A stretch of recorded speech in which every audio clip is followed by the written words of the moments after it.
અબુ આદેશ, અબુ અનાજ, ભગવાન બિરસા મુંડાનો આ નારો એ આદિવાસીઓની સ્વાયત્તતા માટે, આદિવાસીઓના સ્વતંત્ર રાજ માટે અને આદિવાસીઓના રક્ષણ માટે આપેલો.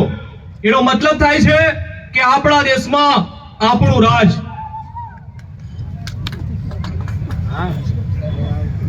આ દેશના મૂળ માલિક આદિવાસી હોવાના નાતે અને ખાસ કરીને જે નામથી આપણે ભેગા થયા છે ભીલ, એ ભારતના મૂળ માલિક આદિવાસી 5 જાન્યુઆરી 2011 સુપ્રીમ કોર્ટનો ચુકાદો આવે છે અને ચુકાદામાં કહેવામાં આવે છે કે આ દેશની ધરતીના મૂળ માલિક આદિવાસીઓ છે.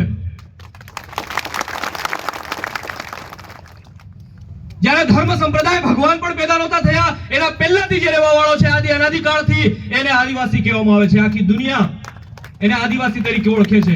એ દેશના મૂળ માલિક હોવા છતાં હું તમને એક સંદેશો આપવા માંગુ છું કે દેશના મૂળ માલિકો આજે મજબૂર થઈ ગયેલા છે. આ તાળી પાડવાની વાત નથી. દેશનો માલિક ધૂળ મૂળનો ધણી આજે મજબૂર થઈ ગયેલો છે અને ક્યાંક ક્યાંક કચરો વીણતો થઈ ગયો છે, ક્યાંક ભીખ માંગતો પણ થઈ ગયો છે. એ કઈ